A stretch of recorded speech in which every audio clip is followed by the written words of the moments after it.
এবার একটা নির্বাচনের মাধ্যমে সংসদ পেয়েছে, যদিও এই নির্বাচনটা নিয়ে অনেকে নানা ধরনের কথা আছে। অনেকে এমনও বলেন যে এখানে আরো সকল দলকে অংশগ্রহণ করতে দেওয়া উচিত ছিল, আমি নিজেও মনে করি। তারপরেও যা হোক, তারপরে একটা নির্বাচন হয়েছে এবং এখানে একটা বিরোধী দল পেয়েছি না বলে বরং বলা যায় বিরোধী জোট পেয়েছি। এবং এই বিরোধী জোট আজকে একটা ইস্যুতে ওয়াকআউট করেছে। এর আগে একদম শুরুর দিন প্রথম অধিবেশনে তারাও কিন্তু ওয়াকআউট করেছিল আরেকটা ইস্যু।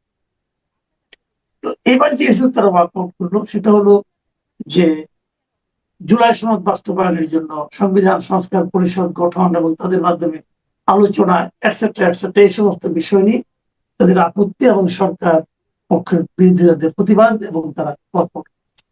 তো আমি এটাই মূল আলোচনা নয়, আমি আলোচনাটা করতে চাচ্ছি এই যে আমরা একটা বিরোধী দল পেয়েছি এবং বিরোধী দলের সদস্যরা নানা জায়গায়, এখানে অনেকে আছেন যারা ওয়াজ করেন, ধর্মসভা করেন, মানুষের সঙ্গে কথা বলেন এবং তাদের বেশ কিছু কথাবার্তা নিয়েও কিন্তু নানা ধরনের আলোচনা হচ্ছে। এবং গেল সপ্তাহে আমি মানে কয়েকদিন আগে, 2-3 দিন আগে আমি ফেসবুকে আপনারও একটা পোস্ট এরকম দেখেছি যে আপনি জামাত ইসলামের আমির হামজার কিছু কথাবার্তা নিয়ে একটা মন্তব্য করেছেন। সব মিলিয়ে বিরোধী দলের ভূমিকাটা আপনার কাছে মানে কেমন আছে? ধন্যবাদ মাসুদ ভাই, আমাকে আপনার শোতে আমন্ত্রণ জানানোর জন্য। আমরা দুর্ভাগ্যজনকভাবে এমন একটা বিরোধী দল পেয়েছি, আহ, যেই বিরোধী দলের আহ, একাধিক সদস্য, বিশেষ করে এই যে আমির হামজা যার কথা বললেন, তিনি প্রকাশ্যে তার নারী সহকর্মীদেরকে স্লাট শেমিং করছেন।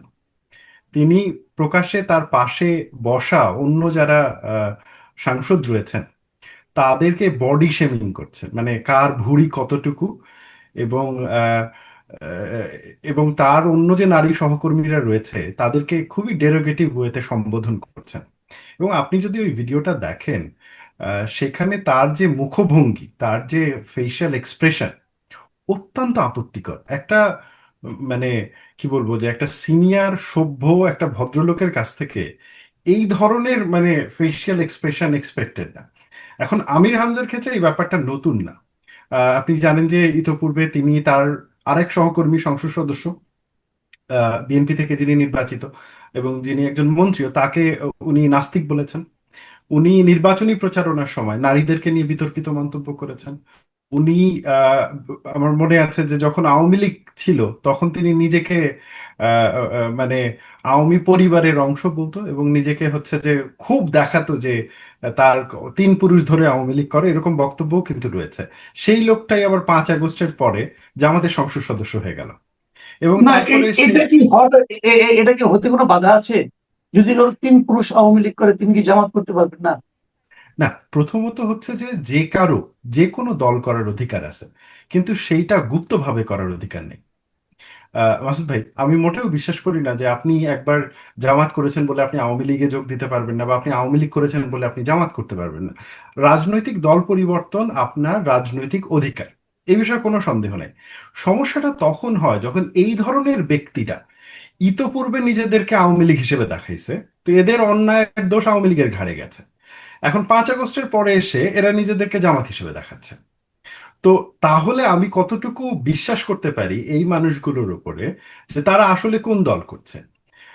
দেখেন মাসুদ ভাই, আপনার আমার বা সবারই কোনো না কোনো একটা রাজনৈতিক বায়াসনেস আছে, আমরা কেউ কিন্তু নিরপেক্ষ না।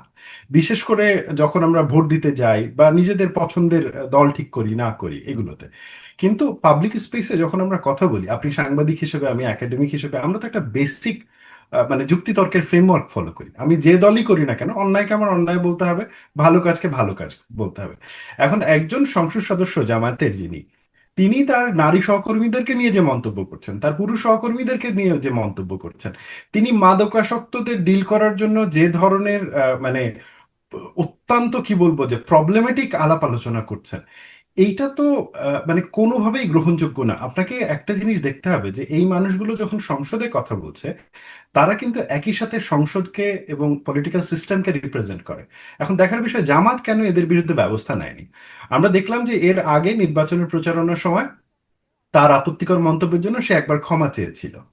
এই ক্ষমা চাওয়াটা অনেকটা ওই যে মানে একাত্তরের যুদ্ধাপরাধের মতন ক্ষমা চাওয়া। আজকে আমি ক্ষমা চাইবো, কালকে গিয়ে বলবো মুক্তিযুদ্ধ ভারতের ষড়যন্ত্র, তারপরের দিন গিয়ে বলবো যে হচ্ছে 72-এর সংবিধান ভারতের দেওয়া সংবিধান। এই যে মানে ভুল করব, আবার ক্ষমা চাইবো, আবার ভুল করব, আবার ক্ষমা চাইবো, এই যে প্যাটার্নটা, এটা অত্যন্ত আপত্তিকর একটা জিনিস। আপনি মানুষ হিসেবে আমরা ভুল করতেই পারি, কিন্তু একটা ভুল করার পরে আপনি ক্ষমা চেয়ে আপনি সেই ভুলটা রিপিট করবেন না। এখন আপনি নারীদেরকে নিয়ে ডেরোগেটরি মন্তব্য করছেন, অর্থাৎ যে জামাতের এমপি, সে এইটা নিয়ে ভুল স্বীকার করছে, আবার গিয়ে করছে, তার মানে সে এটা বিশ্বাস করে। এবং সে যখন এটা বিশ্বাস করে প্রকাশ্যে, এটা কিন্তু ধর্মীয়ভাবেও সমর্থনযোগ্য না, আবার এটা কিন্তু মানে স্বাভাবিক যে লোকাচার সেটাতেও সমর্থনযোগ্য না। তো সেইটাকে যখন একটা দল ওভারলুক করে, সেটা অত্যন্ত আশঙ্কার বিষয়। কিন্তু এই লোকটা মানে উনি তো আগের থেকে এই ধরনের কথাবার্তা বলতেন। আগে তো রণ্য হয়ে বলতেন না, যে আগে বলতেন না এখন বলছেন তা তো নয়। উনি সবসময় এভাবে কথা বলেন, এবং এভাবে কথা বলে বলে উনি তো নির্বাচনে বিজয়ী হয়েছে, জনগণ তো ওনাকে ভোট দিয়েছে। তাহলে এটাকে আপনি মানে কি কোনো ই হিসেবে নেবেন না, সাফল্যের একটা পদ্ধতি হিসেবে যদি বলি আমি? না, আমি এটা সাফল্যের পদ্ধতি হিসেবে নিব না মাসুদ ভাই। দুইটা ব্যাপার, একটা হচ্ছে যে আহ, জনগণের সমর্থন পাওয়া মানেই যে সে রাইট, এই ব্যাপারটার সাথে আমি একমত নই। একটা সময় হিটলারও বিশাল জনসমর্থন পেয়ে নির্বাচিত হয়েছে, তার মানে তার যে অ্যাকশন সেগুলো যে রাইট তা কিন্তু নয়। এখন ধরেন মানে 50,000 লোক একটা জায়গায় একত্রিত হলো, একজনকে ভোট দিল, এবং তারা মিলে একটা সিদ্ধান্ত নিল যে ওকে ফাইন, হচ্ছে যে নারীদের বিয়ে 18 বছরের নিচে দিতে হবে, 11-12 বছরে বিয়ে দিয়ে দিতে হবে, কিংবা হচ্ছে যে চুরি করলে হাত কেটে শাস্তি দিয়ে দিতে হবে। সে তার যতই জনসমর্থন থাকুক, এইটা অন্যায়, এটা ভুল। এবং ভুল বা সত্যি আমরা যেটাকে বলি সেটা আসলে জনসমর্থন নির্ভর নয়। আপনি আপনার নারী সহকর্মীকে স্লাট শেমিং করছেন, এবং আপনার পিছনে যদি 2 কোটি মানুষও থাকে, এটা রং। এবং এইটার পক্ষে মানে এটার বিপক্ষে যদি একজন মানুষও দাঁড়ায়, সে রাইট। মানে আমাদেরকে পার্থক্যটা করতে হবে যে জনসমর্থন এবং সত্যি দুইটা ভিন্ন জিনিস। সত্যি জনসমর্থনের বাইরেও দাঁড়াতে পারে। আমি যদি ফিলসফিক্যালি বলি, যে ধরেন একটা সময় যখন চার্চের সাথে গ্যালিলিওর যে দ্বন্দ্ব, গ্যালিলিও বলল যে পৃথিবী গোল, সূর্যকে কেন্দ্র করে ঘুরছে, চার্চ তাকে বাধ্য করলো ক্ষমা চাইতে। তো চার্চের তো তখন জনসমর্থন ছিল, শক্তি ছিল, ক্ষমতা ছিল। কয়েকশো বছর পরে এসে আমরা দেখলাম যে গ্যালিলিও ঠিক, ওই সময় জনগণ ভুল, ওই সময় চার্চ ভুল। তো আমি যদি জনসমর্থনই সবকিছুর মাপকাঠি হয়, সেটা তো তাহলে হলো না। তবে এখানে একটা ব্যাপার আছে, আমরা গণতন্ত্রে বলি যে ঠিক আছে, তাকে মানুষ নির্বাচিত করেছে, তার অধিকার রয়েছে, কিন্তু তাকে কি মানুষ এগুলো বলার অধিকার দিয়েছে? মানে এইটা তো আমরা জানি না। মানে সেই মানুষটা যদি ওই সময় কাউকে খুন করে, তাহলে কি আমি বলবো যে তার তো জনসমর্থন আছে, অতএব এই এমপি সাহেব এটা করতে পারেন? সেটা তো পারেন না তিনি। তো এই জনসমর্থনের দোহাইটা দিয়ে এই ধরনের অন্যায়কে জাস্টিফাই করার কোনো মানে হয় না। আরেকটা জিনিস আমরা দেখেছি, যে এই যে কথাগুলো উনি বলেছেন, উনি যেগুলো বলেন যে কথাগুলো, সে কথাগুলো কিন্তু এক ধরনের মানে আপনার লজিক হিসাবে ধর্মের কিছু বিষয় তুলেন। সেটা কতটুকু জেনুইন কিনা আমি ঠিক জানি না, আমি বলতে পারবো না, আমি তো ওই মানের লোক না। বাট উনি বলেন, এবং এটা বলা নিয়ে নানা বিতর্কের তৈরি হয়। কারণ উনিই না, ওনার দলের অথবা আরো এরকম অনেকে আছেন যারা নাকি ধর্ম নিয়ে কথা বলেন, এবং তাদের কথার থেকে মানুষ এক ধরনের আপনার এক ধরনের সাম্প্রদায়িক উস্কানি পায়, অথবা জাতিগত বিভেদ তৈরি হওয়ার মতো আশঙ্কা দেখা দেয়। এবং এরই কারণ এবং এরই একটা ফল আমরা দেখলাম রিসেন্ট, আজকেই পত্রিকায় পড়লাম যে আমাদের আরেকজন ধর্মীয় বক্তা এরকম আছেন, মিজানুর রহমান আজহারি। উনি অস্ট্রেলিয়া গিয়েছিলেন কিছু অনুষ্ঠান করতে, এবং অনুষ্ঠান শেষ হওয়ার আগেই ওনাকে অস্ট্রেলিয়া, ওনার ভিসা বাতিল করে ওনাকে অস্ট্রেলিয়া ত্যাগ করতে বলা হচ্ছে। এর কিছুদিন আগে এই মিজানুর রহমান আজহারিকে একই ধরনের পরিস্থিতিতে করতে হয়েছিল ইংল্যান্ড। তো এই যে ওনারা যাচ্ছেন, এবং ওই দেশের আইন তাকে তার এই আচরণগুলিকে, তার কথাবার্তাগুলিকে আপনার ঠিক স্বাভাবিক অথবা আপনার বেআইনি মনে করছেন, অথবা জাতিগত বিদ্বেষ তৈরি করতে পারে বলে মনে করছেন। এই বিষয়টা কি মানে ওনাদের বক্তব্যের অসারতা প্রমাণ করে, নাকি আমাদের জাতীয়ভাবে আমাদেরকে একটু অসম্মানিত করে? প্রথমত আজহারি সাহেবের সাথে যেটা হয়েছে, আমার মনে হয় যে অস্ট্রেলিয়ান সরকারের অধিকার রয়েছে এবং তাদের এটা একটা পলিসিও যে যদি কোনো ব্যক্তি বা প্রচারক হিটলারের কাজকে প্রমোট করে বা নাজি অ্যাক্টিভিটিসকে প্রমোট করে, প্রশংসা করে, তারা তাদের বিরুদ্ধে আহ, মানে তাদের দেশে তাদের এক্সেস বন্ধ করতে পারে। এটা মাসুদ ভাই, আপনি নিশ্চয়ই জানেন যে দ্বিতীয় বিশ্বযুদ্ধের পরে ইউরোপ সহ আহ, আমেরিকা এবং অস্ট্রেলিয়া, মোটামুটি ওয়েস্টার্ন হেমিস্ফিয়ারের ডেভেলপড কান্ট্রিগুলোতে ইয়ের বিরুদ্ধে, অর্থাৎ হিটলার এবং তার কর্মকাণ্ডের বিরুদ্ধে একটা ঐক্যমত রয়েছে। এবং এই ধরনের যে কোনো পলিটিক্যাল, যে কোনো ধরনের প্রেজিংকে তারা সন্দেহের চোখে দেখে। এবং সেইটা একটা কারণ হিসেবে সে কাজ করেছে। আরেকটা, আমি সেই একজন সংসদ সদস্য অস্ট্রেলিয়ান পার্লামেন্টে তার একটা কথা শুনছিলাম। সেখানে বলছে যে আজহারির বক্তব্যের ভেতরে যে ধরনের বিভেদ করার এলিমেন্ট রয়েছে সেটাও তারা প্রশ্রয় দিতে চায় না। কিন্তু সেটা অস্ট্রেলিয়ান সরকারের ব্যাখ্যা আমি আপনার এই প্রশ্নটা ধরে একটা জিনিস বলতে চাচ্ছি। সেটা হচ্ছে আমরা একটা ফিনোমেনা দেখছি, সেটা হচ্ছে পপুলিস্ট উলেমা। অর্থাৎ আমরা এতদিন পপুলিস্ট রাজনীতিবিদ শুনেছি, আমরা এতদিন পপুলিস্ট সংসদ সদস্যের কথা শুনেছি, কিন্তু পপুলিস্ট উলেমা এইটা বাংলাদেশের সমাজে এখন একটা বাস্তবতা। এবং আপনি খেয়াল করে দেখবেন যে এদের অনেকেই হেলিকপ্টারে করে যান ওয়াজ করতে। এরা একই দিনে 3-4টা জায়গায় টাইম দিয়ে রাখেন এবং এক জায়গা থেকে আরেক জায়গায় যান, একই ধরনের কথা বলেন এবং মানুষ খুব আগ্রহ নিয়ে সেই কথাগুলো শোনে এদের, এবং সমাজে ইনফ্লুয়েন্স অনেক বেশি।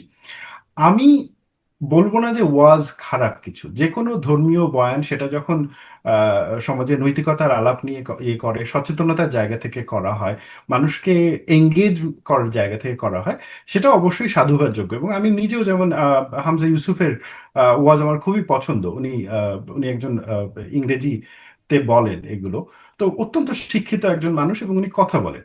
তো সমস্যাটা হয়ে যায় যখন কিছু মানুষ নিজেদের পপুলিজমের কারণে, নিজেদের ব্যবসার কারণে এমন এমন বিষয় নিয়ে ওয়াজ করা শুরু করেন, এমন এমন বিষয় নিয়ে কথা বলা শুরু করেন যা উম, না ধর্মের দ্বারা সমর্থিত, অথবা যা ধর্মের মধ্যে খুবই ফ্রিঞ্জ একটা গ্রুপ, অর্থাৎ ছোটখাটো কোনো একটা গ্রুপের ওপিনিয়নকে নিয়ে এসে ইন জেনারেল করেন এবং আনক্রিটিক্যাল ওয়েতে করেন।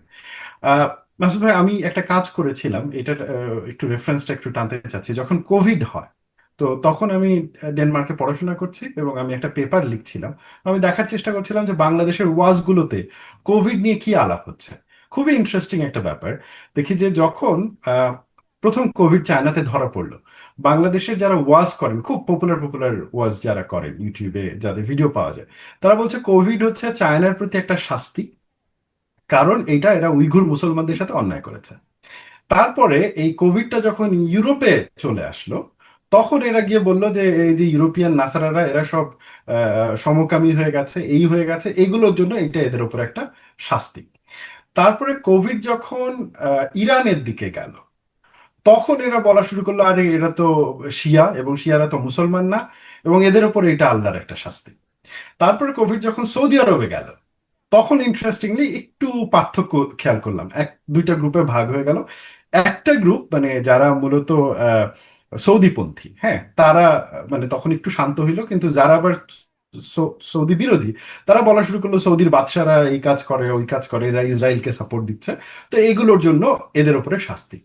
তারপরে যখন এটা বাংলাদেশে আসলো, অর্থাৎ সম্ভবত একটা নির্দিষ্ট 36 দিন 37 দিন পরে মূল কোভিড আবিষ্কার তারপরে বাংলাদেশে আসে। আমার টাইম ফ্রেমটা ভুল হতে পারে, আমাকে একবার একটু চেক করতে হবে, বাট ইমিডিয়েটলি বাংলাদেশে আসেনি, কিছুদিন পরে এসছে।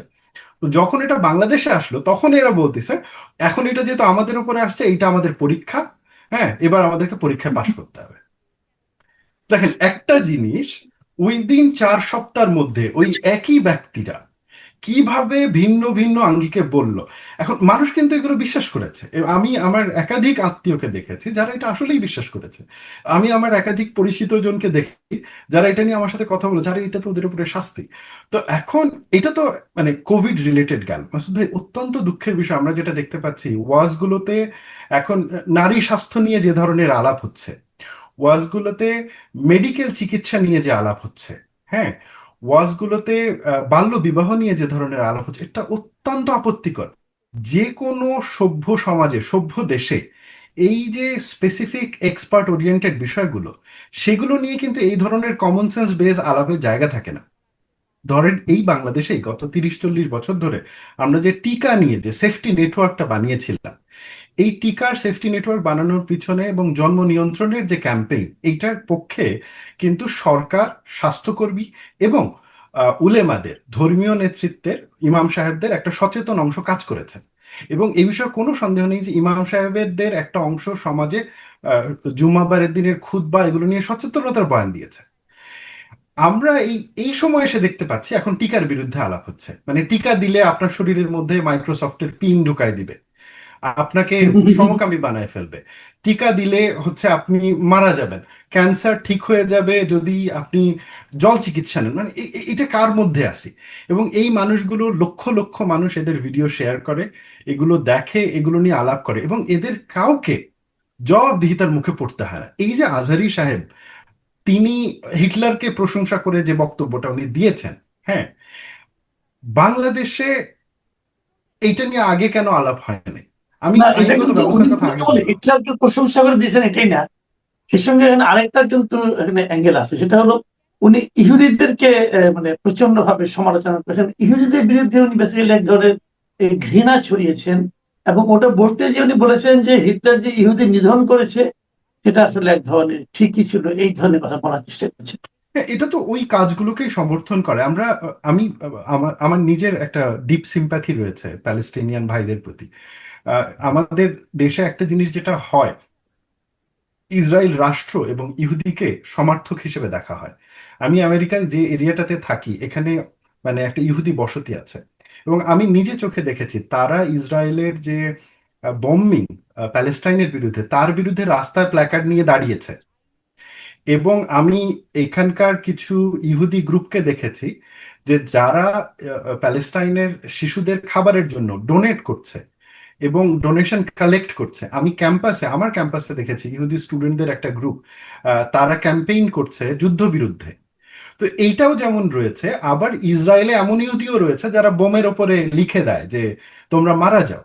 তো দুটোই রয়েছে, মানে পুরোটা তো ইভিল না ব্যাপারটা। এই যে একটা গ্রুপকে বা একটা জনগোষ্ঠীকে, সে হতে পারে ইহুদি, সে হতে পারে ধরেন ভারতের হিন্দু, বা সে হতে পারে বাংলাদেশের আহমেদিয়া কমিউনিটির কেউ, কিংবা সে হতে পারে বাংলাদেশের শিয়া কমিউনিটির কেউ, অথবা সুন্নিদের মধ্যে হয় আহলে হাদিস হতে পারে, কিংবা অন্য গ্রুপ হতে পারে। এই যে সবাইকে একভাবে ঘৃণার ফ্রেমে দেখা এবং তাকে কেন্দ্র করে তাদের সাথে যদি ইতিহাসের কোনো একটা সময় অন্যায় হয়ে থাকে সেটাকে জাস্টিফাই করার যে প্রবণতা, এইটা প্রমাণ করে যে আমরা দৈন্যতায় আছি। এবং এটা শুধুমাত্র ধর্মীয় প্রবলেম না মাসুদ ভাই, এটা ধর্ম, সংস্কৃতি এবং এই উভয়ের সম্মিলিত প্রবলেম। এবং এই মানুষগুলো যারা এগুলো বলছে, আপনি এরকম মনে করেন না যে এরা অবুঝ, এরা কিন্তু এগুলো বুঝে। এরা জানে যে জনগণ এগুলো খাবে, এবং এরা জানে যে এগুলো বললে খুব হাততালি পাওয়া যাবে, হ্যাঁ, এগুলো বললে খুব শেয়ার পাওয়া যাবে, এবং ফলে তারা এই যে এইগুলো বলে, এবং এর মাধ্যমে একটা ইকোসিস্টেম তৈরি হয়েছে। এবং এর থেকে উপায়ের একমাত্র উপায় ছিল শিক্ষা। কিন্তু দুঃখজনকভাবে মানে বিগত সরকার, ইন্টেরিয়াম গভর্নমেন্টও শিক্ষা নিয়ে ওইরকম কোনো কাজ করে নাই। আওয়ামী লীগ সরকারের সময় তো আমরা দেখেছি যে শিক্ষা নিয়ে কি ধরনের বাণিজ্য হয়েছে। এই সরকার এখন পর্যন্ত জানি না যে শিক্ষা নিয়ে কি পদ্ধতি বা পলিসি নেবে। তবে আমি যেটা দেখলাম যে শিক্ষামন্ত্রী বলছেন যে ধর্মীয় শিক্ষক নিয়োগ দেওয়া হবে স্কুলগুলোতে। আমাদের ধর্মীয় শিক্ষকের অভাব নাই, আমাদের আসলে সমস্যাটা হচ্ছে কুধর্মের শিক্ষা দেওয়া। অর্থাৎ আমাদের ইভেন ধর্মের যে আদব লেহাজ যে পাঠগুলো রয়েছে, সেগুলোও যদি আমাদের বাচ্চা কাচ্চাদেরকে ঠিকভাবে শিখাতে পারতাম, তাহলেও আজকে হয়তো বা এই পরিস্থিতিতে আসতাম না। জি, আপনি যে কথাটা বললেন সেটা একদিকে শুনলাম আমরা, কিন্তু এর বিপরীতে কিন্তু আমরা আরেকটা বিষয় লক্ষ্য করছি যে আহ, এই যে যে গ্রুপটার কথা আপনি বললেন, যাদের প্রভাবের কারণে আপনি কিছুটা হলেও অস্বস্তি বোধ করছেন, তারাই কিন্তু এবারে নির্বাচনে প্রধান বিরোধী দল হিসেবে আবির্ভূত হবে। এটা জাতি হিসেবে আমাদের জন্য কতটুকু উদ্বেগের কারণ হতে পারে, নাকি আমাদের জন্য আপনার সম্ভাবনার কারণ হতে পারে, আমি জানি না, হয়তো এটা সময়ে টের পাওয়া যাবে। তো এটা নিয়ে বিস্তারিত আলোচনা পরে হয়তো একসময় আমরা করব। আজ এ পর্যন্তই, অনেক ধন্যবাদ জনাব আসিফ বিন আলী আমাদের সঙ্গে সময় দেওয়ার জন্য। আপনি ভালো থাকবেন, আবারও কথা হবে। প্রিয় দর্শক, আপনারা শুনলেন জনাব আসিফ বিন আলীর বিশ্লেষণ। আমরা ওয়াজ প্রায় শুনি, আগে রাত জেগে অনেকে শুনতাম, এখন ইউটিউবে ওয়াজ পাওয়া যায়, এবং আমি খুব সতর্কতার সঙ্গে লক্ষ্য করে দেখেছি ওয়াজগুলোতে প্রচুর ভিউ হয়। এর অর্থ হলো অনেক লোক এগুলো দেখেন। যারা দেখেন তাদের প্রতি আমার অনুরোধ, বুঝে বিশ্বাস করবেন, যা শুনবেন তাই বিশ্বাস করবেন। আর একটা প্রসঙ্গ নিয়ে আমি আলোচনা আসলে করতেই চাই, এটা হলো আহ গতকালকে আমরা কালের কণ্ঠে একটা নিউজ দেখলাম, ওনারা পুরো এক পেজ জুড়ে এই নিউজটা করেছেন। সেটা হলো ডক্টর ইউনূসের যত কর্মকাণ্ড, এবং তারা যে জিনিসটা দেখাতে চেয়েছেন যে উনি 18 মাস দায়িত্বে থাকলেও উনি মূলত নিজের স্বার্থগুলি ছাড়া আর কোনো কিছুর ব্যাপারে উনি অতটা সিরিয়াস ছিলেন না, আমি যতটুকু বুঝেছি আর কি। আর অনেক এটা নানা ভাবে নানা রিপোর্টের মাধ্যমে এটাকে ওনারা এস্টাবলিশ করার চেষ্টা করেছেন। আমি এর মধ্যে এটাও দেখেছি যে বাইরে থাকা, দেশের বাইরে থাকা একটু সাংবাদিক এই রিপোর্টগুলিকে খুবই এলোমেলো এবং খুবই গুরুত্বহীন রিপোর্ট হিসেবে প্রমাণ করার চেষ্টা করেছেন। তো আপনি নিজেও একটা পোস্ট দিয়েছেন এবং আপনি আমার ধারণা রিপোর্টগুলো দেখেছেন মোটামুটি। আপনি নিজেও ইউনিভার্সিটিতে সাংবাদিকতা ক্লাস করান, ইউনিভার্সিটিতে সাংবাদিকতার ছাত্র ছিলেন, এখন শিক্ষক হয়েছেন। সব মিলিয়ে আপনার দুটো প্রশ্ন আপনার কাছে। এক নম্বর প্রশ্ন হলো যে এটা রিপোর্ট হিসেবে কেমন ছিল। 2 নম্বর প্রশ্ন হলো ডক্টর ইউনূসের এই 18 মাসের শাসনকালকে এই রিপোর্টের বাইরে থেকে হলো আপনি কিভাবে দেখেন? ধন্যবাদ আপনাকে। কে কি বলেছে সেই প্রসঙ্গে না যাই, এটা নিয়ে আজকে সারাদিনই পর্যালোচনা, আজকে মানে আজকে 2 দিন ধরেই পর্যালোচনা বলতে হবে ডক্টর ইউনূসের কে নিয়ে তারা যে রিপোর্টটা করলো। কিন্তু আপনি যদি খেয়াল করেন এটা কিন্তু নতুন কিছু না। তারা যে পয়েন্টগুলো এখানে তুলে এনেছে সেগুলো কিন্তু দীর্ঘদিন থেকে ইউনূস যখন ক্ষমতায় ছিল তখনও কিন্তু এগুলা আলোচনা হয়েছে। আমি করেছি, আপনি করেছেন, অনেকেই করেছে, আমার আজিজ ভাই করেছে। আমার মনে হয় যে এটা ব্যাপক আলোচিত। কিন্তু কালের কণ্ঠ যে কাজটা করেছে সেটা একটা কম্পাইল করে এনেছে। তারা একটা বড় একটা স্পেস দিয়েছে আজকে, তাতে করে এটাকে এবার নতুন করে আলোচনার জন্ম হয়েছে। এবং তখন হয়তো কেউ রিপোর্ট করেনি, এমনি আলোচনা হয়েছে, কথায় কথায় আলোচনা হয়েছে বা সিঙ্গেল সিঙ্গেল রিপোর্ট হয়েছে। সেখানে জাস্ট সারফেস নিউজটা তুলে ধরেছে। এখানে তার ক্রিটিসাইজ ভঙ্গিতে আসছে যে সে যে একটা মানে স্বার্থবাদী এবং একটা লোভী মানুষ, এবং যে এখন যেটা সবচেয়ে বেশি প্রচলিত যেটা আছে বিশ্ব বাটপার, সেই জিনিসটা এখানে একটা কম্পাইলনেস এর মধ্যে ফুটে উঠেছে। এবং যারা সমালোচনা করছে আম, এই এই রিপোর্টের, মনে করেন বেশিরভাগই এটা প্রশংসা করছে। 2-4 জন যাদের আপনি সমালোচনা করছেন তারা কিন্তু এটা বলছে না যে ইউনূস সহি, তারাও বলছে না ইউনূস সহি। তারা যেটা বলছে যে কালের কণ্ঠ এই রিপোর্ট যে করলো এটা এমন কোনো মানে আবিষ্কার না আর কি, সেই জিনিসটাই বলছে। আমি নিজেও সেটা বলতে চাই যে কালের কণ্ঠ বিশেষ কোনো আবিষ্কার করে নাই। কালের কণ্ঠ যা সত্য সেটাকে কম্পাইল করেছে, এবং ইউনূসের ক্ষমতা গ্রহণের ক্ষমতা থেকে চলে যাওয়ার পর করেছে এটাকে। এবং এটা ব্যাপক কাভারেজ পেয়েছে এবং আলোচনা হয়েছে। আপনি নিশ্চয়ই জানেন যে যে কাহিনীগুলো এখানে তুলে ধরা হয়েছে, আমি যদি সংক্ষেপে যদি একটা বলি, যে গ্রামীণ বিশ্ববিদ্যালয় যেটা সে অনুমোদন দিয়েছে, বাকি বিশ্ববিদ্যালয়গুলোর কোনো খবর নাই। এবং আমি যতদূর জানি যে তার এই বিশ্ববিদ্যালয় নিয়ে এখন আবার তদন্ত হচ্ছে, এটা স্থগিত হওয়ার পথে।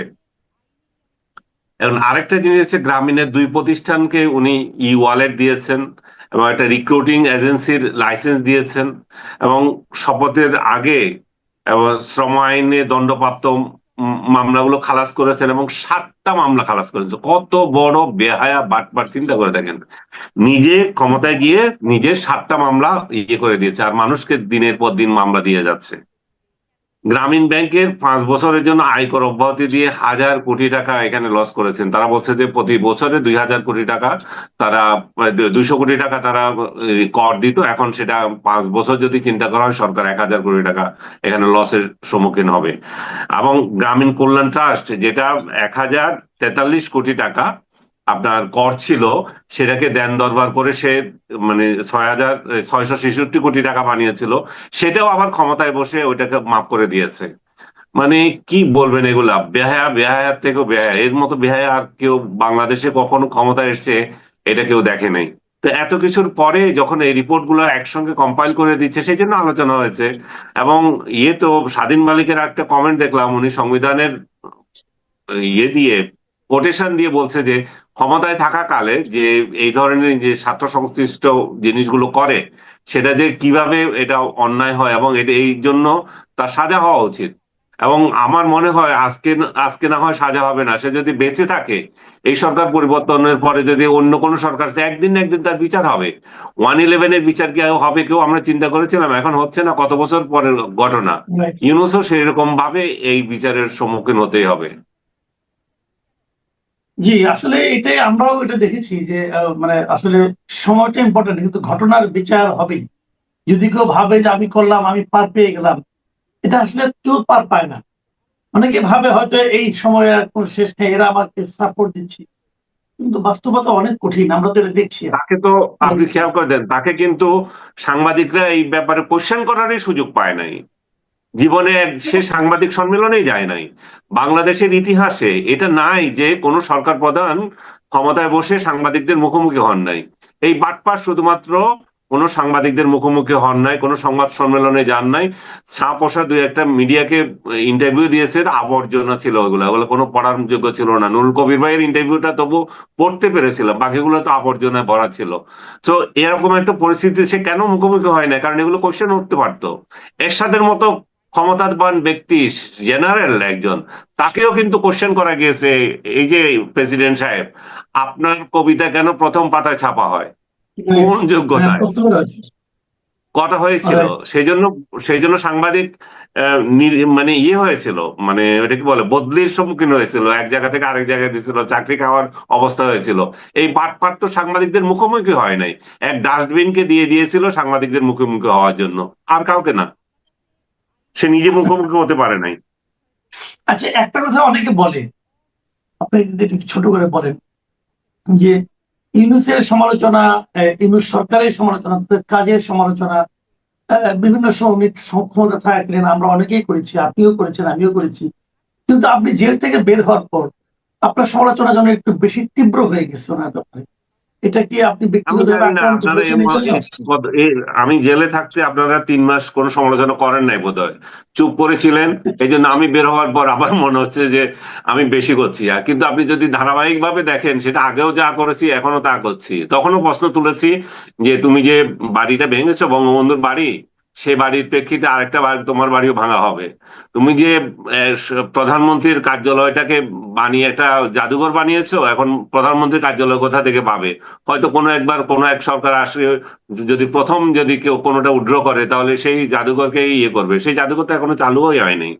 যাই হোক, এগুলো হচ্ছে আপেক্ষিক ভাবে মনে হচ্ছে আপনার বা অন্যেরও মনে হতে পারে যে সমালোচনা করছে। সমালোচনা করবো না কেন?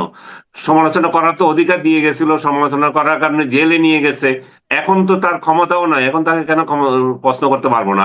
আবার যদি আমি যদি এমন সব সমালোচনা করছি যেটা মিথ্যা, তাহলে আইনের আশ্রয় নিতে পারে। সে জন্য তো তার সুযোগ রয়ে গেছে। আচ্ছা, ইউনূস সরকার চলে গেছে, চলে যাওয়ার পর আমরা একটা সংসদ পেয়েছি। আমরা ভেবেছিলাম সংসদটা খুব ভাইব্রেন্ট হবে, কিন্তু সংসদে আসলে এক ধরনের উত্তেজনা আমরা দেখতে পাচ্ছি। হুম। এই উত্তেজনা কতটুকু প্রত্যাশিত বুঝতে পারছি না, কারণ আজকে দেখলাম যে রুবিন ফারহানা খুবই আলোচিত একজন সংসদ সদস্য, যিনি স্বতন্ত্র হিসেবে একজন নারী হিসেবে উনি মানে সংগ্রাম করে এবং লড়াই করে জিতেছেন।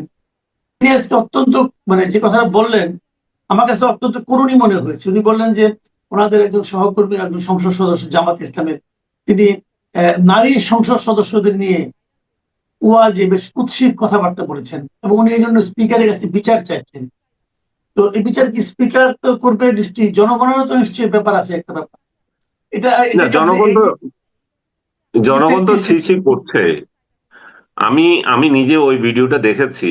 এত নোংরা, এত কদর্য। এবং শুধু যে উনি নারীদেরকে বলছেন তা তো না, তার পাশে পাশে বসা সংসদ সদস্যদের নিয়ে, পুরুষ সদস্যদের নিয়েও বলছে। এত নোংরা ভাষায় আমি মনে হয় কোনো সংসদ সদস্যকে দেখিনি এভাবে তার সহকর্মীদের নিয়ে কথা বলে। আরেকজন সংসদ সদস্য আজকে দেখলাম, উনিও, ওনার নাম কি জানি, হামজা জাতীয় কোনো একটা, এইটা তো আমির হামজা, আরেকটা, হ্যাঁ, হানজালা। হানজালা, হানজালা, রাইট। ওই ভদ্রলোক বললেন যে তাকে জঙ্গি বলছে। দেখেন, উনাকে জঙ্গি বলছে, এটাও কিন্তু উচিত হয় নাই, কিন্তু সেটা আবার জনগণ বলছে, সেটা তো তার কোনো সংসদ সদস্য বলে নাই। তো উনি যাচ্ছিলেন, লোকজন বলছে যে এই তো জঙ্গি যায়। তো এটা উচিত হয় নাই যে বলে যেই বলুক, কিন্তু সে তো জনগণ, জনপ্রতিনিধি তো কোনো বলে নাই যে আপনাকে। জনগণ রাস্তায় বের হলে আপনাকে অনেকে অনেক কথা বলতেই পারে। আপনি সেরকম যদি, আপনার গেট আপ যদি সেরকম হয়ে থাকে।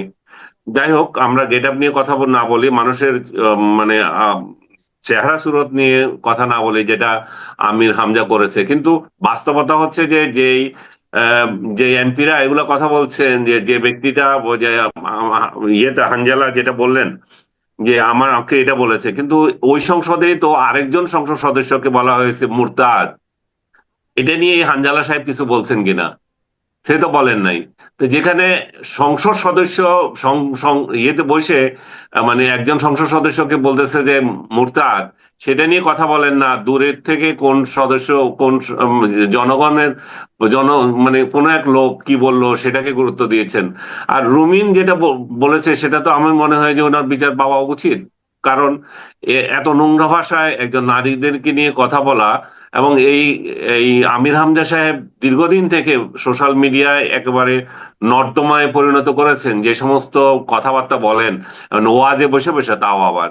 আমার মনে হয় যে জামাত যদি বড় ধরনের কোনো ভুল করে থাকে, এই লোককে সংসদ সদস্য বানিয়ে পার্লামেন্টে পাঠানো। কারণ জামাতের অন্য নেতা কর্মীদের আমি কখনো দেখি নাই যে এরকম অশ্লীল ভাষায় কোনো কথা বলছে কেউ। জামাতের নেতাদের একটা স্ট্যান্ডার্ড আছে, এই এত এত বিলো স্ট্যান্ডার্ড এটা। আমাদের এখানে এই মুহূর্তে জ্বালানি সংকট নিয়ে খুব আলোচনা হচ্ছে। সরকার একদিকে বলছে পর্যাপ্ত জ্বালানি তেল মজুদ আছে, আতঙ্কিত হওয়ার কিছু নাই, কিন্তু তাতে মানুষের আতঙ্ক খুব একটা কমছে বলে মনে হয় না। আবার অনেকে মজুদ করেছে, সে মজুদদারদেরকে ধরা হচ্ছে, নানা রকম হচ্ছে, এবং এইগুলিকে মোকাবেলার জন্য সরকার নানা ধরনের পদক্ষেপ নিচ্ছে। এই পদক্ষেপের মধ্যে একটা পদক্ষেপের প্রস্তাব শোনা যাচ্ছে, সেটা হলো যে স্কুলগুলোকে 3 দিন অনলাইনে করবে আর 3 দিন ক্লাস করবে। এটা নিয়েও নানা রকম আপত্তি অনেক তুলেছেন। আমি একটা আজকে সোশ্যাল মিডিয়া, আপনি চোখে পড়েছে কিনা যাই না, একটা ছোট একটা স্টুডেন্ট সে সংক্রান্ত একটা আপনার বক্তব্য দিলেন, যে আপনি সেটা দেখেছেন? আমি দেখেছি যে বিলিয়ন, সে একটা জি বিলিয়ন জি, ছেলে। তাহলে এটা প্রশ্ন নিয়ে করলো, আপনার একটা রিয়েকশন আপনি বলেন, বাচ্চা যে কথা না বললেন। সে তো খুব একটা বাস্তব কথা বলেছে। আমরা ক্লাসে থাকলে 5টা পাখা চলতো, এখন আমরা 60 জন ছাত্র আছি, 60 জনের বাসায় বাসায় কয়টা লাইট জ্বলতেছে আর ফ্যান জ্বলতেছে, তাহলে চিন্তা করেন। এই জিনিসটা আমাদের মাথায় আসেনি, কারণ তাদের মাথায় কি আসবে, তারা ব্যাংককে যাচ্ছে ইংরেজি শিখতে। তো ব্যাংককে যারা ইংরেজি শিখতে পাঠায়, তাদের কাছ থেকে আপনি কতটা আশা করবেন? তবে জ্বালানি তেলের ব্যাপারে আমাদের আসলে সাশ্রয়ী হতে হবে, এবং যে প্যানিকটা উঠে গেছে সেটা বন্ধ করতে হবে, এবং সরকার যে সমস্ত লোকজন এগুলো মজুত করছে, এগুলোকে কঠোর একটা সাজা দিতে হবে। এটা একদম মানে এমন সাজা যেটা মানে জিন্দেগি ভর মনে রাখে, এরকম সাজা দিতে হবে। এবং মানুষের মধ্যে এক ধরনের অস্থিরতা আছে। আমি আমার নিজের ড্রাইভারকে দেখলাম, ওই দিন আমি আসতেছি, বলে যে একটা একটা দীর্ঘ লাইন দেখলাম আমি, সে মহাখালী থেকে শুরু করে একেবারে প্রাইম মিনিস্টার অফিসের কাছাকাছি পর্যন্ত লাইন। সে ওইখানে এসে বলতেছে যে আমরা আমরা কি কিছু নিয়ে যাব, যে তেল নিয়ে যাব। আমি বললাম যে কি কারণে তেল নেবে, তোমার পুরো অর্ধেক তেল আছে এখনো, বুঝছেন, টাঙ্কিতে। কিন্তু এই যে তার মাথার মধ্যে এটা ঢুকে গেছে, আমি পাবো কিনা, আমি পাবো কিনা। এইটা আমাদের লোকগুলোর এইটা একটা রোগ হয়েছে ভাই। তেল শেষ হোক তারপরে কিনেন। এখন এই জি এই জি। যে হাঙ্গামা নিজেরা নিজেরা তৈরি করছে, এইসব কারণেই তো মানুষ অস্থির হয়। এবং জ্বালানি তেলের এই সংকট দেখা দিয়েছে। জ্বালানি তেল থেকেও সবচেয়ে বড় বিষয়টা তো আজকে দেখলাম আমি, এলপিজি নাকি ওটাকে কি বলে, যেটা বাসা বাড়িতে যেটা গ্যাস ইউজ করে, জি। সেটার দাম বাড়িয়ে দিয়েছে, এবং হিউজ দাম সিলিন্ডার, বাড়িয়ে দিয়েছে। হ্যাঁ, অনেক। সেটা হিউজ দাম বাড়িয়ে দিচ্ছে। সরকারের এইসব বিষয় নিয়ে আমরা, আবার সরকারের এই সমস্ত কার্যক্রম নিয়ে আমরা আশা করি যে বিরোধী দল সংসদে কথা বলবে, কিন্তু না, বিরোধী দলের সংসদে এগুলো নিয়ে কোনো কথা বলছে আমি শুনি নাই। বিরোধী দল হাম টিকা নিয়ে যে এখন এটা মাঠের হাঙ্গামা হচ্ছে, যে শিশুরা মারা যাচ্ছে, সেই নিয়ে কোনো কথা বলে না। কারণ এগুলো নিয়ে কথা বললে আবার ইউনূসের বিপক্ষে চলে যাবে হয়তো, এই জন্য এখন এরা আসল কাজে না গিয়ে নকল কাজ নিয়ে ব্যস্ত হচ্ছে, এবং এটা পার্লামেন্ট থেকে বের হয়ে এখন রাজপথেও যাবে। আগামীকাল তারা রাজপথে নামবেও বলছে। আমি জানি না কত লোকের সাড়া তারা কিন্তু এগুলো যে একটা ফেক আন্দোলন এবং একটা ফেক মানে দেওয়ার সুড়সুড়ি দেওয়ার চেষ্টা। এবং আপনি দেখেন যে আওয়ামী লীগ ছাড়া যে সংসদ গঠিত হয়েছে, সবার একটা ধারণা ছিল যে এইটা হবে এ টিম আর বি টিম, এটা এক ধরনের ভাই ভাই এটা সংসদ হবে। এখন ভাই ভাই সংসদকে একটা প্রাণবন্ত করার জন্য, দেশকে বোঝানোর জন্য হইতে পারে, এটা একটা গেম হইতে পারে, যে দেশকে বোঝানোর জন্য আমাদের কত বিরোধ দেখো আমরা, কিন্তু বিরোধ কি নিয়ে সেটাই আমি বুঝলাম না। কারণ বিএনপি একবারও বলে নাই যে আমরা আমাদের অঙ্গীকার থেকে সরে যাচ্ছি। ওনারা জি। বলেছেন যে আমরা যা অঙ্গীকার করেছি, জুলাই সনদ যা করেছি সেটাই পূর্ণাঙ্গ বাস্তবায়ন করব। জুলাই সনদের সবচেয়ে জরুরি যে বিষয়টা ছিল যে হত্যাকাণ্ডের গুলো ইনডেমনিটি দিয়ে দিয়েছে, যারা হত্যা করেছে তাদেরকে বাঁচিয়ে দিয়েছে, এবং কিছু হত্যা করেছে হত্যাকারীদের জেলে আছে, পালিয়ে আছে, আর ভুয়া ভুয়া মামলা করে শত শত লোককে জেলে দিয়ে রাখছে, আর ইনডেমনিটি দিয়ে দিয়েছে। খুব ভালো, আপনি আচ্ছা, ইনডেমনিটি দিয়েছেন, এই যে সেটা আপনি নিয়ে তো ভুয়া মাথা ভুয়া ব্যথা নাই। মামলার কথা বলছেন, আপনি আমাকে এই কথা হ্যাঁ। বলি, যেহেতু ভুয়া ভুয়া মামলার কথা উঠলোই, তাহলে আমি আরো কিছু বলি যে আমাদের এখানে দেখেন অনেক সাংবাদিককে কিন্তু নানা ধরনের অজুহাতে অথবা ধরলাম অপরাধে মামলা দিয়ে ঢুকে রাখছে, তাদের জামিন হচ্ছে না, তাদের কোনো বিচার কার্য শুরুও হচ্ছে না। বাট আপনি ভাবেন এরভাবে যে জেলে থাকে তার সংসারটা কি তছনছ অবস্থা হয়ে যায়। আপনি নিজে জেলে ছিলেন, আপনি জানেন এর মধ্যে আপনার সংসারের মধ্যে কি গেছে, নিশ্চয়ই আপনি জানতে পেরেছেন, ওই সময় জানতে পেরেছেন। তো এই যে হচ্ছে কাজগুলো, এগুলো কতটুকু আসলে প্রয়োজনীয়তা ছিল, যেটা তো ওরা করেছে। এই সরকার তো আসতে আজকে 1.5 মাস 2 মাস হয়ে গেছে, তাহলে এখনো তারা কোনো জামিন পাচ্ছে না। আমি পার্টিকুলার একজন নামই উল্লেখ করতে চাই, এই যে আমাদের শওকত মাহমুদ ভাই, ওনাকে অ্যারেস্ট করা হয়েছে কেন? উনি কি করেছেন? এখন এইটা এই সরকার আসার পরও শওকত মাহমুদ আমাদের সিনিয়র ভাই, আমাদের ডিপার্টমেন্টের স্টুডেন্ট, বড় সাংবাদিক, আমাদের অগ্রজ, প্রেস ক্লাবের অনেকবার সভাপতি ছিলেন, সেক্রেটারি ছিলেন। তো ওনাকে কি কারণে আটকে রাখা হয়েছে এখন পর্যন্ত, এটা কিন্তু আমার কাছে এখনো ক্লিয়ার না। আপনি কি এই সম্পর্কে কিছু বলবেন? ধন্যবাদ আপনাকে প্রশ্ন তোলার জন্য। অনেক সাংবাদিককে যে গ্রেপ্তার করেছে, এগুলো নিয়ে অনেক আলোচনা হয়েছে। স্বৈরাচারের আমলে তারা দালালি করেছে, এগুলো বলা হয়েছে, বাবু ইনক্লুডিং বাবু ভাই, শ্যামল ভাই, শ্যামল দত্ত, এদেরকে নিয়ে কথা হয়েছে। কিন্তু কথা হচ্ছে যে আমি যেটা বলতে চাই, তারা যদি দালালি করে থাকে, দালালির মামলা দেন। তাদেরকে কোথাকার কোন হত্যা ভুয়া মামলা দেওয়ার তো কোনো দরকার নাই। শওকত মাহমুদের কথা তো আমি খুবই ব্যথিত। আমাকে যেদিন গ্রেপ্তার করে নিয়ে যাওয়া হলো, একটা বড় কাহিনী, আমি আমি কতটুকু বলতে পারবো আপনাকে জানি না সময়ের জন্য। আমাকে প্রথম যে ডিবি অফিসে নিয়ে যাওয়া হলো, সেখানে আমি দেখছি শওকত ভাইকে। ওই রুমে নিয়ে গেছে আমাকে, তো ওই তড়িঘড়ি করে তার ইন্টারোগেশন, মানে যেটা তার জিজ্ঞাসাবাদ যেটা চলতেছিল, জিজ্ঞাসাবাদ ওইখানে ওইখানে শেষ করে আমাকে ওইখানে বসানো হইলো। আর শওকত ভাই ইয়েতে গেলেন। ওই দিন ওই রাতে আমার সাথে তার দেখা হয় নাই। পরবর্তী রাতে তার সাথে আমার দেখা হয়েছে, আমরা একই রুমে ছিলাম। আমি বোধহয় ওনার সাথে 3 দিন, বোধহয় 3 রাত শেয়ার করেছি একসাথে আমরা একই রুমে। পরবর্তীতে আমি আবার একা হয়ে গেছি। তো ওই আমার 5 দিনের রিমান্ড ছিল, সবগুলো মিলে ওইখানে 7 দিন আমাকে থাকতে হয়েছে। যেটা বলছিলাম যে শওকত ভাই আমাকে, আমি বারবার শওকত ভাইয়ের কাছে জানতে চাচ্ছি, শওকত ভাই কি হতে যাচ্ছে, আমার কি হবে, কোথায় কিভাবে করব, জেল জীবন কি রকম, ওইখানে আমি কাটাবো কি করবে, আমার মেন্টাল মানে এত অবস্থা খারাপ হয়েছে, আমি বিপর্যস্ত অবস্থায়। শওকত ভাই আমাকে আশ্বাস দিচ্ছিলেন যে না আনিস, এটা এইভাবে ভেঙে পড়লে যে হবে না, আপনি মুক্তি পাবেন, এটা নিয়ে চিন্তা করেন না, এগুলো ভুয়া মামলা।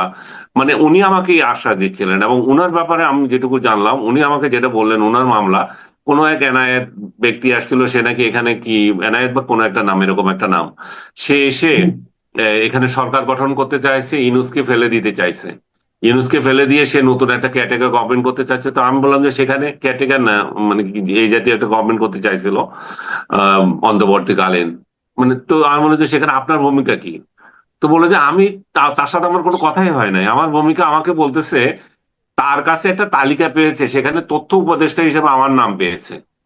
তো আমি বললাম যে, তো উনি বললো যে, আমি বললাম তাকে, তাহলে ওদেরকে যারা জিজ্ঞাসাবাদ করছে, তাহলে আমাকে তথ্য উপদেষ্টা করতে চাইছে, বাকি উপদেষ্টা তো আছে, তাহলে ওরা কই? ওদেরকে আনেন। আর আমার নাম কোনো একজনে লিখে রাখলো, তাহলে আমি কি তথ্য উপদেষ্টা হয়ে গেলাম? আমার নাম তো যে যে কেউ যে শখের বশে কেউ লিখতেই পারে। সে একই একই কাণ্ড ঘটেছে আরেকজন সাংবাদিকের জন্য, তার নাম আজহার আজহার মাহমুদ। হ্যাঁ, তাকেও এই একই মামলায় নিয়েছে। ঠিক আছে, তারা মামলা নিয়েছে, সেখানে তারা ফাইট করে পাচ্ছে, জামিন পাচ্ছে। কিন্তু এখন দেখা যাচ্ছে যে তারা দাদার জামিনও গন্ডগোল দেখিয়ে দিয়েছে। শওকত ভাইকে এখন আরেকটা মামলা দিয়েছে, সেটা হচ্ছে এই পান্না এবং ওই যে মন্ত্রী আপনার ছিল যে সিদ্দিকী সাহেব, হ্যাঁ হ্যাঁ সবাইকে যে হ্যাঁ, হ্যাঁ, বুঝতে পেরেছি। যে আবু আলম শহীদ খানও ছিল এটা। আবু আলম শহীদ খানও ছিলেন, যে মামলা দিয়েছিল এখন ওনাকে মামলা দিয়েছে, উনি ওখানে জানও নাই। তা আমার মনে হয় যে এই একটা আপনি যেটা বলছিলেন, আমি তো জেলে গিয়ে বুঝেছি, জেলে যে ব্যক্তিকে পাঠানো হয় আসলে উনি জেল খাটেন না, ওনার পুরো পরিবার জেল খাটেন। ওনার রাইট, রাইট। ফ্যামিলিতে কি বিপর্যয় হয়, যারা জেলে গেছে, যাদের ফ্যামিলি জেলে কোনোদিন অভিজ্ঞতা হয়েছে শুধুমাত্র তারাই জানে। এখনো যে হাজার হাজার মানুষ জেলে আছে, তাদের ফ্যামিলি জানে তারা তারা কি ধরনের নির্যাতনের মধ্যে যাচ্ছে এবং ভুয়া মামলার মধ্য দিয়ে যেভাবে যাচ্ছে। এক একটা শহীদ শহীদের মামলা, এক একটা 700-800 লোককে মামলাতে জড়িয়ে দেওয়া হয়েছে এরা খুনি বলে। 700-800 লোক একজন শহীদ জুলাই যোদ্ধাকে হত্যা করে। এই যে ভুয়া মামলা ইউনূস দিয়ে গেছে, আসিফ নজরুল দিয়ে গেছে, এটার খেসারত আসিফ নজরুলের একটা ভিডিও তো খুব ভাইরাল, হায় আল্লাহ আমি যদি মন্ত্রী হতাম কি করে ফেলতাম, যে মানুষ কিভাবে এটা করে, মানুষের দোয়া পাইতাম। এই সারা জীবন মানুষের বদদোয়া পাবে আসিফ নজরুল যেটা করে গেছে। ওর উপর যা লানত পড়বে মানুষের, এই মানুষগুলা যেগুলোকে বিনা বিচারে এসে জেলে রেখেছিল এবং যাদের জামিন হওয়ার প্রেক্ষিতেও সে গালাগালি করেছিল বিচারকদের, যে আহ, মানে বিচারকরা কিভাবে, মানে গালাগালি মানে গালাগালি ওই অর্থে না, ভর্ৎসনা করেছে, এরা কিভাবে জামিন দিয়ে দিচ্ছে, আমরা দেখবো এই জাতীয় কথাবার্তা। তো একজন আইনমন্ত্রী হয়ে সে এগুলো বলেছে এবং সে আবার আল্লাহর কাছে বলছিল তাকে সেবা করার দেওয়ার না, তাকে যে সেবা করতে দিয়েছে আল্লাহ, সে কি করে গেছে এটা জাতিতে এখন দেখলো। তো আমি মনে করি যে যারা এই ভুয়া মামলায় জড়িত আছে, শওকত মাহমুদ সহ অন্যদের ব্যাপারগুলো পর্যালোচনা করা দরকার। বিশেষ করে শওকত ভাইয়েরটা করা উচিত। আমি শওকত ভাইকে আরো জিজ্ঞেস করেছিলাম কেন আপনাকে এই মামলায় জড়ানো হলো। শওকত ভাই আমাকে যেটা বললেন সেটা জাতীয়তাবাদী সাংবাদিকদের সঙ্গে ওনার বিরোধ চলছিল, প্রেস ক্লাব ইলেকশন নিয়ে বিরোধ চলছিল, এবং প্রেস ক্লাবে ওনার একটা বিশেষ ভূমিকা থাকে সবসময় নির্বাচনে, কারণ উনি প্রেস ক্লাবের একাধিক সময় প্রেসিডেন্ট এবং সেক্রেটারি ছিলেন। তো ওইসব কারণে জাতীয়তাবাদী সাংবাদিকদের মধ্যে একটা বিরোধে তাকে এখানে বলির পাঠা বানানো হয়েছে। আমি আমি বলবো যে তার মামলাগুলো পর্যালোচনা করা উচিত। এবং তার মেয়ে রিসেন্টলি আমাকে কল করেছিলেন, উনি বলছিলেন যে আব্বা বলেছেন, উনার কিন্তু হার্টের রোগী, উনার অপারেশন করানো রোগী, ওপেন হার্ট করা রোগী। তো এরকম একটা লোককে যেভাবে নির্যাতন করা হচ্ছে, এবং উনি তো ডিভিশন প্রাপ্ত না, নন ডিভিশন অবস্থায় জেলে জেলে ঘুরছেন, এই অবস্থায় ওনাকে মুক্তি দেওয়া দরকার। কারণ ওই ওনার মেয়ে যেটা বলছে আব্বা বলেছেন তারা যদি কেউ চায় আমি রাজনীতি করব না, আমি ওই মুসলেখাও দিতে রাজি আছি, আমি জেলে মরতে চাই না। আমি আর কি বলবো, এর থেকে করুণ কাহিনী আমার মনে হয় নাই। শওকত ভাই আপনি বলছিলেন আমাদের জার্নালিজম ডিপার্টমেন্টের, আপনার আমার দুজনেরই জার্নালিজম ডিপার্টমেন্টের বড় ভাই, উনি রাজনীতি করেছেন, উনার রাজনীতিকে আমি কোনোদিনও সাপোর্ট করি না, উনি উনার মতে ছিলেন। আমি কারো রাজনীতি সাপোর্ট করি না, সাংবাদিকদের রাজনীতিতে আমি বিশ্বাসী না, আপনি জানেন সেটা। তো উনি উনার রাজনীতি করেছেন, উনার খেয়াল। এখন যদি উনি বলেন যে না আমি আর রাজনীতি করব না, এখন উনি এই আবেদনের পরে তো আমার মনে হয় না যে তার প্রতি নির্দয় হওয়া উচিত কারণ। তাছাড়া যে সরকার তাকে যে কারণে নিয়েছিল, সেই কারণ এবং সেই সরকার কোনটাই তো নাই। যে এই সরকারের আমার মনে হয় এই সরকারের এখন প্রমাণ করার সময় এসেছে যে সাংবাদিকদের প্রতি তাদের কি ধরনের মনোভাব। আমি আলোচনা শেষ করব, যে শেষের আগে একটা প্রশ্ন করার আসলে কৌতূহল আমি দমন করতে পারছি না। আমি জানি না আপনি কি জবাব দেবেন। আমাদের একজন বিশিষ্ট টক শো তারকা ইদানিং হয়েছেন, আজকাল উঠে এসেছেন।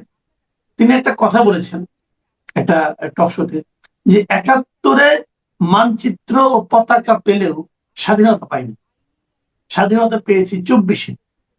এই ভদ্রলোক হলেন ব্যারিস্টার শাহরিয়ার। আপনি কি এই ব্যাপারে কিছু বলবেন, তার এই মন্তব্য? ভেরি আনফরচুনেট যে শাহরিয়ার মতো লোককে নিয়ে আমার কথা বলতে হবে। এও তো মানে যত টক শোতে গেছে আমার সাথে ২-৩টাতে ছিল, আমি দেখেছি হাউ কাউ করে চিৎকার দেয়। আমি জিজ্ঞেস করি ভাই চিৎকার দাও কেন, তুমি এমনি কথা বলো, খামাখা বলো যে এগুলো খায় লোকে। তো শাহরিয়ারকে খাচ্ছে এখন, এই জন্য টেলিভিশন গুলো নিয়ে যায়, একে নিয়ে কথা বলার কোনো রুচি হয় না আমার। এবং ওর সাথে আমি টক শোতে বসবো না, আমি কয়েকবার আমাকে রিকোয়েস্ট করেছে, আমি বলছি না, আমি এইসব মেন্টাল মেন্টাল লোকজনের সাথে আমার টক শোতে বসার কোনো ইচ্ছা নাই। এবং যে বাংলাদেশকে বিশ্বাস করে না, যারা স্বাধীনতা বিরোধী, এদের সঙ্গে তো বসার প্রশ্নই আসে না।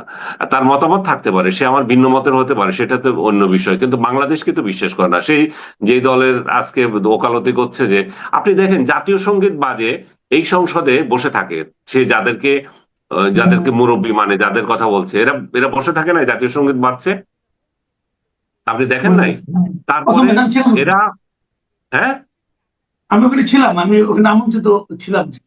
ও আপনি আমন্ত্রিত হয়ে দেখে এসেছেন, আমি তো দেখলাম। এরা এরা এরা ভণ্ডামি করে শহীদ মিনারে যায়, স্মৃতিসৌধে যায়, তাদেরকে জিজ্ঞেস করে কেমন এসেছেন, এরা স্বীকার করে না যে শহীদদেরকে শ্রদ্ধা জানাতে এসেছি, বললো রীতি অনুযায়ী এসেছি। যে এদেরকে নিয়ে কি কথা বলবো, এরা তো প্রকাশ্য মানে স্বাধীনতা বিরোধী, এরা নিজেরা নিজেদের কার্যক্রমে বলছে এরা জাতীয় সঙ্গীতে বিশ্বাস করে না, এরা সংবিধানে বিশ্বাস করে না, সংবিধান ছুড়ে ফেলে দিতে চায়, 72-এর সংবিধানে ওদের গা জ্বালা পড়া করে। তো আমার মনে হচ্ছে যে আমাদের আরো আনফরচুনেট যে আমরা সাংবাদিক হিসেবে আসলে সরকারি দলকেই সমালোচনা করার কথা, আমাদের সরকারি দলকে আমাদের কোশ্চেন করবো, এটাই নিয়ম, কিন্তু আমরা মানে এমন একটা বিরোধী দল পাইছি যে তারে নিয়েও আমাদের সমালোচনা করতে হচ্ছে। আমাদের আসলে আর জায়গাই নাই যে কারোর সাপোর্ট করব, যে এই আমাদের একটা ভরসা হতে পারে। জি,